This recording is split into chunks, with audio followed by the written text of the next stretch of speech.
మన జీవితానికి తొందరగా అర్థమయ్యేలా ఒక ఆఖ్యానం చెప్తారు. నేను అది చెప్పకపోతే ఇవాళ ఎందుకో అది నాకు జ్ఞాపకానికి వచ్చింది కాబట్టి నేను దీన్ని అసమగ్రం చేసిన వాడిని అవుతాను. ఎంత అందంగా చెప్తారంటే, రామకృష్ణ పరమహంస వెనకటికి ఒక ఆయన దగ్గర ఒక సేవకుడు ఉండేవాడు. ఆయన కోటీశ్వరుడు. ఆయనకు ఒక పెద్ద భవంతి ఉండేది. ఆయనకి తన సేవకుడి మీద ఎంత నమ్మకం అంటే, వెళ్ళిపోతూ ఒక మాట చెప్పాడు, నేను 6 నెలలు రాను, నేను నా కొడుకు దగ్గరికి వెడుతున్నాను వ్యాపార నిమిత్తం, వాడికి వ్యాపారంలో సాయం చేస్తాను, నేను 6 నెలలు పోయిన తర్వాత తిరిగి వస్తాను, ఈ లోపల ఈ భవంతికి తాళం వెయ్యను, నీ మీద నాకున్న నమ్మకం అటువంటిది, ఈ భవంతిని నీదిగా వాడుకో, ఈ భవంతిలో ఉన్న వస్తువులు నీవిగా వాడుకో, నావి కానీ నీవే అయినట్టు వాడుకో, కానీ నాదన్న విషయం మర్చిపోకూడదు, యజమానివి, ఆయన అనుగ్రహంతో నాకు ఇచ్చాడు అని నువ్వు హాయిగా వీటిలో ఉండు, నువ్వు అనుభవించు, ఏ వస్తువులు కావాలన్నా పడుకో, మంచం మీద కావాలంటే, డైనింగ్ టేబుల్ మీద తిను, ఏం బెంగ పెట్టుకోకు, నా డైనింగ్ టేబుల్ కదా అనుకోకు, తిను, నా డ్రాయింగ్ రూమ్లో నీ చుట్టాలు వస్తే సోఫాలో కూర్చుని మాట్లాడు, ఏది చేస్తున్నా ఒకటి మాత్రం మర్చిపోకు, ఇవి మా యజమానివి, నిన్నెవరైనా అడిగితే ఒక మాట చెప్పు, ఇది మా యజమానిది అని చెప్పు, చా నువ్వు అనుభవించు, నన్ను మా యజమాని గారు అనుభవించమన్నారు అని చెప్పి అనుభవిస్తుండు. ఒక్కటి మాత్రం నువ్వు చెయ్యకు, మన ఇంటి పెరటి జలాశయమునందు నేను రంగురంగుల చేపల్ని ఎక్కడెక్కడ నుంచో తెచ్చి ప్రేమగా పెంచుకుంటున్నాను, ఆ చేపల జోలికి వెళ్ళడము కానీ చేపలు పట్టడము కానీ ఎప్పుడూ చేయకు, ఇది మాత్రం నీకు నిషిద్ధం అని చెప్పాడు ఆయన.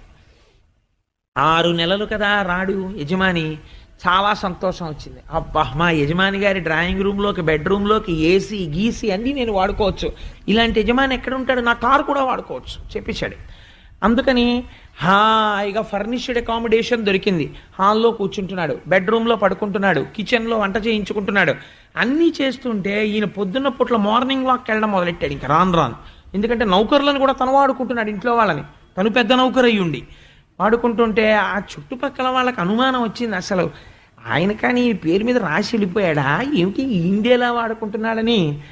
రే, నీకు ఇలా ఎలా వాడుకుంటున్నావు అని అడిగితే బాగుండదని, ఇది ఎవరిదండి అని అడిగారు. అడిగితే వీడు మాట తప్పాడు, మా యజమానిదే అని చెప్తే, నేను కొంచెం దరిద్రుల్లా ఉంటాను, నేనే ధనవంతుల్లా ఉండాలి కదా, 6 నెలల తర్వాత వచ్చాడో మళ్ళీ వచ్చి వెళ్ళిపోతాడో కొడుకు దగ్గరికి, అందుకని నాదే అన్నాడు.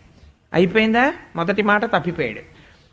2వ వారు 3వ వారు 10 మంది 100 మంది 1000 మంది ఎంతమంది అడిగినా ఇది నాదే ఇది నాదే ఇది నాదే అని చెప్పడం వచ్చింది. ఇది నాదే అనగా అహంకారం వచ్చింది. తనదే అన్నంత అహంకారము పొటమరించేసింది. యజమానున్నాడు, మర్చిపోయాడు. వాడు 6 నెలల తర్వాత వస్తే చూద్దాం అనుకున్నాడు, భోగమునందు పడడంలో 6 నెలలు దాటుతోందని మర్చిపోయాడు.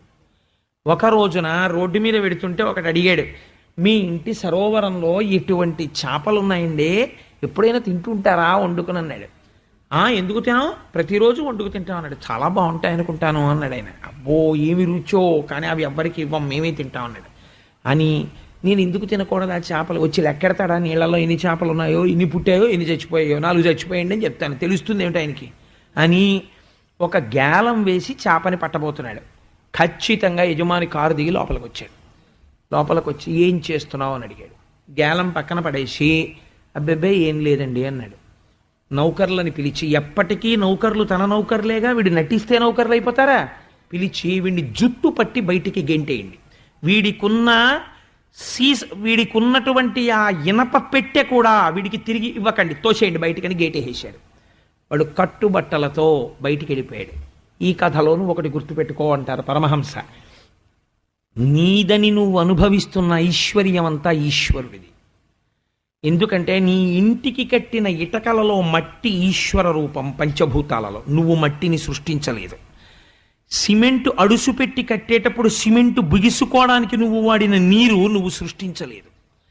అది బిగుసుకోవడానికి వచ్చిన గాలి నువ్వు సృష్టించలేదు. ఆ ఇంటి చలువరాయి గనిలో నువ్వు సృష్టించలేదు.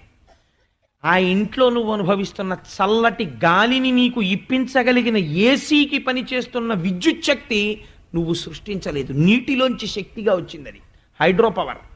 ఇవన్నీ ఈశ్వరుడివి. కానీ మరి నువ్వెందుకు అనుభవిస్తున్నావు అంటే, ఈశ్వరుడు నిన్ను అనుగ్రహించాడు. అనుగ్రహించి నువ్వు ఇవన్నీ వాడుకో, నేను ఇస్తున్నాను నీకన్నాడు. నువ్వు చేయవలసింది ఒక్కటే, ఇవన్నీ ఈశ్వరుడు అని రోజు పొద్దున్న అనాలి, ఇవన్నీ ఈశ్వరుడు అని సాయంకాలం అనాలి అని నువ్వు హాయిగా అనుభవించు, హాయిగా పడుకో, పొంగిపోతాడు ఈశ్వరుడు. మనస్సులో ఒక్క మాట అనుకుంటుండు, అవునండి, పెద్దల దగ్గరికి వెళ్ళినప్పుడు ఒక మాట అంటుండాలి, అవును అంతా ఈశ్వరానుగ్రహం అండి, ఇవాళ నేను ఇలా సంతోషంగా ఉండగలిగాను అనగలగాలి. అనగలిగితే సర్వేశ్వరుడు సంతోషిస్తుంటాడు, ఇంకా వృద్ధిలోకి తీసుకొస్తుంటాడు.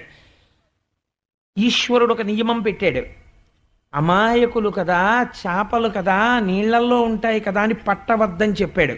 తననే నమ్మిన భక్తులున్నారు, వాళ్ళ జోలికి మాత్రం వెళ్ళవద్దని చెప్పాడు. ఇంత ఉంది కదా అని వాడి ఒక్క జోలికి, ఒక్క చాప జోలికి వెళ్ళావా గేటు బయటికి తోసేస్తాడు. ఒక్క చాప పట్టబోయాడు, చాప దొరకక ముందే యజమాని వచ్చి బయటికి తోసేశాడు. ఈశ్వర భక్తుల జోలికి వెళ్ళకు. ఈ కథలో నీకు అర్థం అవ్వాలా ఐశ్వర్యం ఎలా అనుభవించాలో అని అడిగారు రామకృష్ణ పరమహంస. ఎక్కడ పోతన గారి భాగవతం, ఎక్కడ వ్యాస భాగవతం, ఎంత అందమైన లీలని రామకృష్ణ పరమహంస ఎంత చక్కటి ఆఖ్యానానికి కుదించారో చూడండి.